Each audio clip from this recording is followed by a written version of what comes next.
ॐ स्थापकाय च धर्मस्य सर्वधर्मस्वरूपिणे अवतारवरिष्ठाय রামকৃষ্ণায় তে নমঃ। ঠাকুর মা ও স্বামীজিকে আমার ভক্তিপূর্ণ প্রণাম জানিয়ে আজ পাঠ করব পরম পুরুষ শ্রী শ্রী রামকৃষ্ণ, পর্ব নম্বর 46। আর আমাকে ছলনা করিস নে মা, আমি তো কাম জয় করেছি, কিন্তু ওর মধ্যে কাম ভাব আনিস নে। আকুল হয়ে প্রার্থনা করে রামকৃষ্ণ। ও যদি কামময়ী কামিনী হয়ে ওঠে তাহলে কে জানে আমার এই তেজবীর্য ধুয়ে যাবে কিনা, কে জানে সংযমের বাঁধ ভেঙে জাগবে কিনা দেহ বুদ্ধি। তাই মা, আমি তোর দুয়ার ধরে পড়ে আছি, আমাকে কৃপা কর। সারদাকে তুই সারভূতা করে দে। আমি যদি মা প্রেম, সারদা পবিত্রতা। সংসার রঙ্গমঞ্চে এ কি অদ্ভুত প্রার্থনা! নবীন যৌবনা স্ত্রীকে সামনে রেখে একজন সমর্থ সুস্থ বীর্যবান যুবকের অসাধারণ আরাধনা। আমার স্ত্রীকে কামমোহিনী করিস নে, কালমোহিনী করে দে। আমি আর কিছু চিনি না, আমি শুধু তোকে চিনি। আমার মা আছেন আর আমি আছি, আমাকে কে টলায়? ঝড়ে গাছ নড়ে যত, তরুবদ্ধ মূল তত। মা কৃপা করলেন, ধরা দিলেন সেই ঘরে এসে, ধরা দিলেন সারদার মধ্যে। লবকুশ হনুমানকে খুব কষে বাঁধলে দড়ি দিয়ে। ছোট্টটি হয়ে হনুমান বাঁধন নিলে সর্বাঙ্গে। দেখে লবকুশের মহা খুশি, মহাবীর ধরা পড়েছে। তখন হনুমান বললে, ওরে কুশীলব, করিস কি গৌরব? ধরা না দিলে কি পারিস ধরিতে? কৃপা করে মাই ধরা দিয়েছেন, করালেনও তিনি, পাওয়ালেনও তিনি। তিনি সারদার মধ্যে দেখালেন জগদীশ্বরীকে। 8 মাস এক শয্যায় রাত কাটালে দুজনে। সে এক বিচিত্র সাধনা, সব সাধনার চেয়ে ভীষণতর কঠিনতর সাধনা এই সজীব সাধনা। আগুন যত জ্বলে ঘি তত জমাট হয়, সূর্য যত জ্বলে তত সংহত হয় তুষার, চন্দ্র যত পূর্ণ হয় তত শান্ত হয় সমুদ্র। এ এক অভিনব সাধনা, সব সাধনা নয়, নব সাধনা। আমার অন্তরে আনন্দময়ী সদা করিতেছেন কেলি, আমি যেভাবে সেভাবে থাকি নামটি কবু নাহি ভুলি। আবার দুআঁখি মুদিলে দেখি অন্তরেতে মুন্ডমালি। সাধন শেষে রামকৃষ্ণ ঠিক করলো সমারোহে একবার কালী পুজো করবে। জ্যৈষ্ঠ মাসের অমাবস্যা, 1280 সাল, ফলহারিণী কালী পুজোর দিন। সেই দিনটি প্রশস্ত, কিন্তু কালী পুজো মন্দিরে হবে না। কালীর যে গুপ্তভাবে আপ্তলীলা, তাই তার পুজো হবে গুপ্তভাবে, রামকৃষ্ণের নিজের ঘরে। পূজা হবে স্ত্রীর, ষোড়শী রূপিণী সারদার। মা বিরাজে ঘরে ঘরে, জননী তনয়া জায়া সহদরা কি অপরে। মন্দিরে জাঁকজমক করে মামুলি পুজো হচ্ছে, সে পুজোর পূজারই হৃদয়, তাই নিয়ে সে শশব ব্যস্ত। রামকৃষ্ণ বললে, এদিকে একটু দৃষ্টি রাখিস। ঠিক আছে, সব জোগাড় যন্ত্র করে দিয়েছে হৃদয়। দিনু বলে একটি ছেলে জাতি সম্পর্কে ভাইপো হয়, রাধা গোবিন্দের মন্দিরে পূজা করে। ফুল বেলপাতা জোগাড় করে আনলে। জিজ্ঞেস করলে, কেমন তর পূজা? রামকৃষ্ণ বললে, এ রহস্য পূজা। রাত 9টা, কালীবাড়িতে নানা গান বাজনা হচ্ছে, সর্বত্র হৈরৈ। রামকৃষ্ণের ঘর বন্ধ, রামকৃষ্ণ অনুপস্থিত। তার খোঁজ আর কে নেয়? সারদাকে বলা ছিল আগের থেকে, যেমনকে তেমন সাধারণ বেশে মুখে ঘোমটা টেনে রাত 9টার সময় ঠিক এসে ভেজানো দরজায় ঘা দিলে। রামকৃষ্ণ তাকে এনে বসালো পিঁড়ির ওপর। পিঁড়ির ওপরে আলপনা আঁকা, সামনে পাশে পূজার সমস্ত উপকরণ সাজানো। রামকৃষ্ণ বললে, বসো, পশ্চিমমুখ হয়ে বসো। বলতে বলতেই বন্ধ করে দিলে দরজা। রামকৃষ্ণের তক্তাপোষের উত্তর পাশে গঙ্গা জলের যে জালা ছিল তার দিকে মুখ করে বসলো সারদা। রামকৃষ্ণ বসলো পূব মুখ হয়ে। যেখানে পশ্চিম দিকের দরজা তার কাছে। প্রথমে সারদার পায়ে আলতা পরিয়ে দিল রামকৃষ্ণ, কপালে মাথায় সিঁদুর মাখিয়ে দিল। স্পর্শ নেই, সারদার অর্ধবাহ্য দশা হয়ে গেল। তারপর পরনের শাড়ি ছাড়িয়ে নিয়ে পরিয়ে দিল নববস্ত্র, থালায় করে মিষ্টি দিল খেতে, বললে খাও। খাবার পরে পান দিল মুখে। ষোড়শোপচারে পূজা হচ্ছে, ষোড়শীর পূজার উপকরণগুলি সংশোধিত হলো। মন্ত্রপুত জল ছিল সামনের কলসে। যথাবিধানে অভিষিক্ত করল সারদাকে। ইয়া গচ্ছ ইয় তিষ্ঠ প্রার্থনা মন্ত্র উচ্চারণ করতে লাগলো রামকৃষ্ণ। হে কালিকা, হে সর্বশক্তি অধীশ্বরী জননী, হে ত্রিপুর সুন্দরী, সিদ্ধিদ্বার উন্মুক্ত করো। এর দেহ মন পবিত্র করে এতে আবির্ভূত হও, এতে বিরাজিত থাকো। জগৎ সংসারের সর্বকল্যাণকরণ সম্পূর্ণ করো।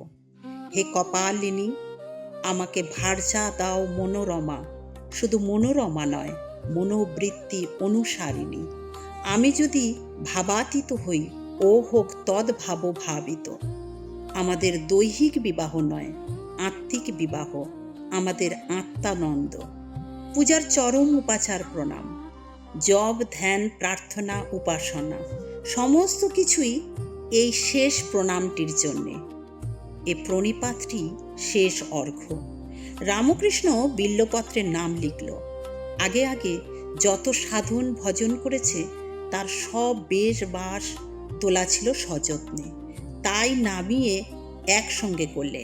রুদ্রাক্ষের মালা, কবচ, যা কিছু সাজ সরঞ্জাম ছিল তাও বাদ দিলে না। সকল আভরণ, সকল সাধন সিদ্ধির ধন একত্র করে সারদার পায়ে অঞ্জলি দিলে। বললে, যত জপ, তপ, সাধন, ভজন, যত আচার বিচার, যত কর্মকাণ্ডের মালা, সব তোমার দুটি পায়ে অর্পণ করলাম। এ পূজাতেই আমার সমস্ত পূজার ইতি হলো। বলে সারদাকে প্রণাম করল রামকৃষ্ণ। সারদা দেখছে সব চোখ মেলে, কিন্তু সাড় নেই, মুখে কথা ফুটছে না। মৃন্ময়ীকে চিন্ময়ী করেছিল একদিন, আজ আবার অপ্রেয়মাকে প্রতিমায় নিয়ে এলো। সারদা শঙ্খ কঙ্কণ ধারিণী লোকমাতা।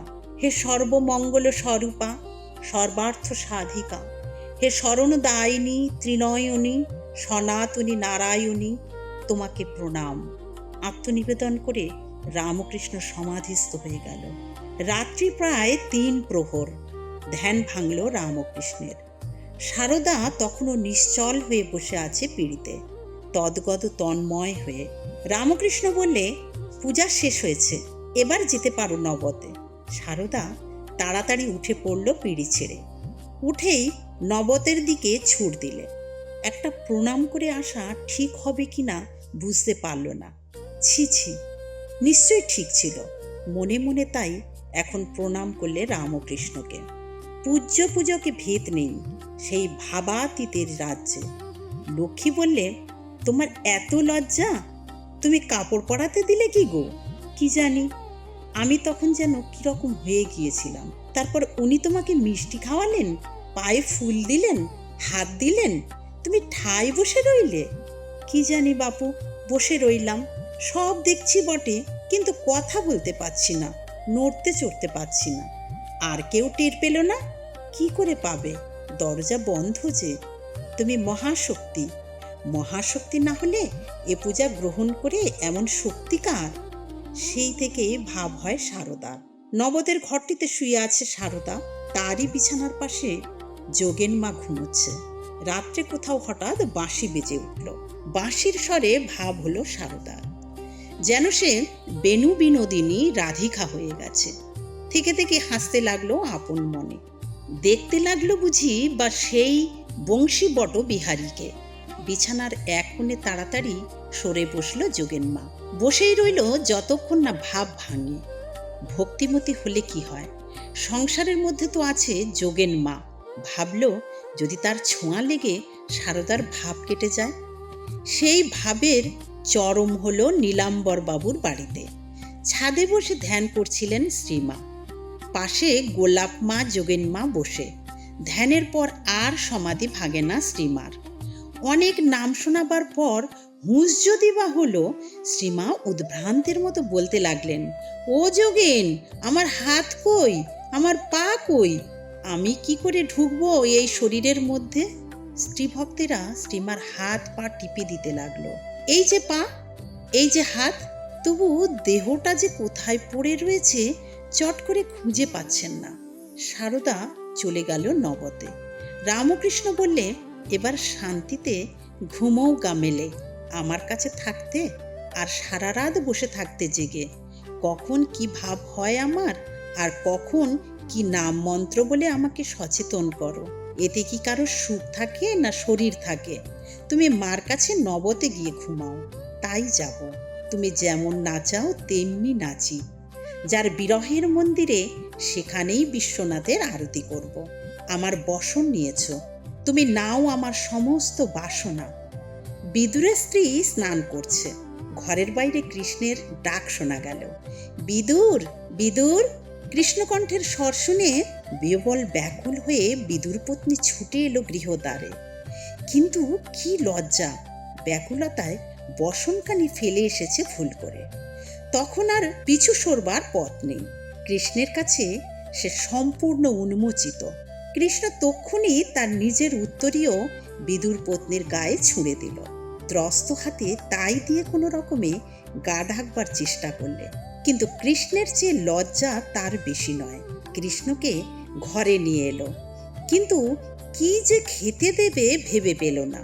দেখল বাড়িতে শুধু পাকা কলা ছাড়া কিছু নেই, তাই একটা ছিঁড়ে খেতে দিল কৃষ্ণকে।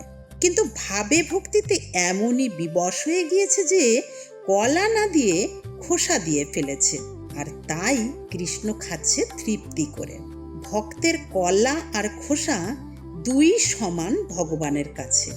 আমারও তেমনই ভক্তি, তেমনই প্রীতি, তেমনই ব্যাকুলতা। হয়তো তোমাকে খোসা দিয়ে ফেলেছি, কিন্তু তুমি সর্বসাধগ্রাহী। তুমি দেখো তা ভাবের রসে সাধু কিনা। প্রভু, তুমি যদি নাও তবেই আমি পূর্ণ হব, তুমি যদি খাও তবেই আমার খিদে মিটবে। গোলাপ মার ভালো নাম অন্নপূর্ণা, মাঝবয়সী বিধবা। একটিমাত্র মেয়ে মারা যাবার পর দক্ষিণেশ্বরে এসে ঠাকুরের পায়ের কাছে কেঁদে পড়ল। ঠাকুরের ভাব হলো, বললেন, তুমি তো মহাভাগ্যবতী। গোলাপ মা থমকে রইল। সংসারে যাদের কেউ নেই, কিছু নেই, ঈশ্বর তো তাদেরই সহায়। অসরণের আশ্রয়স্থল তুমি। গোলাপ মা বসে পড়ল পদচ্ছায়। ঠাকুরের তখন অসুখ। গোলাপ মা বললে, কলকাতায় তার এক জানাশোনা ডাক্তার আছে, সে নির্ঘাত সারিয়ে দিতে পারবে। ছোট ছেলের মতো লাফিয়ে উঠলেন ঠাকুর। বললেন, কালই চলো। পরদিন ভোরেই রওনা হলেন নৌকো করে, সঙ্গে গোলাপ মা, লাটু আর কালী। সারা দুপুর কেটে গেল এই ডাক্তারির ধান্দায়। ফেরবার পথে বেজায় খিদে পেল সবাইকার। সেই কোন সকালে বেরিয়েছে সকলে। এখন দুপুর প্রায় গড়িয়ে গেছে। ঠাকুর জিজ্ঞাসা করলেন, কারু কাছে পয়সা আছে কিনা? কেবল গোলাপ মার কাছে আছে, তাও 4টি মোটে পয়সা। তাই সই। ঠাকুর কালীকে বললেন, বরানগরের বাজার থেকে মিষ্টি কিনে নিয়ে আয়। ঠোঙায় করে তাই নিয়ে এলো কালী। কিন্তু কি আশ্চর্য, কাউকে কিছু না দিয়ে সমস্ত মিষ্টিটা ঠাকুর একাই খেয়ে ফেললেন। তারপরে গঙ্গার জল খেলেন অঞ্জলি ভরে। বললেন, আহ, খিদে মিটল। অবাক কাণ্ড। আর 3 জনেরও খিদে মিটে গেল সেই সঙ্গে। কিছু নিল না, খেলো না, অথচ কারু খিদে নেই এক ফোঁটা। সেই বন্য ক্ষুধা মুহূর্তে তৃপ্ত হলো কি করে? তুমি কি সেই মহাভারতের কৃষ্ণ? তুমি ত্রিশহর, তুমি তৃপ্তিকর। নবতের সরু বারান্দায় চিকের আড়ালে দাঁড়িয়ে থাকে সারদা। অতৃপ্ত চোখে চেয়ে থাকে, যদি কখনো কোনো ফাঁকে দেখা যায় সেই তৃপ্তিকরকে। রামকৃষ্ণের প্রতি ভক্তি দেখে সারদাকে ঠাট্টা করে হৃদয়। বলে, সবাই তো মামাকে বাবা বলছে, তুমিও তবে বাবা বলে ডাকো না। এতটুকু রুষ্ট বা অপ্রতিভ হলো না সারদা। নিবিড় ভক্তির সঙ্গে গভীর প্রীতি মিশিয়ে বললে, উনি বাবা কি বলছো?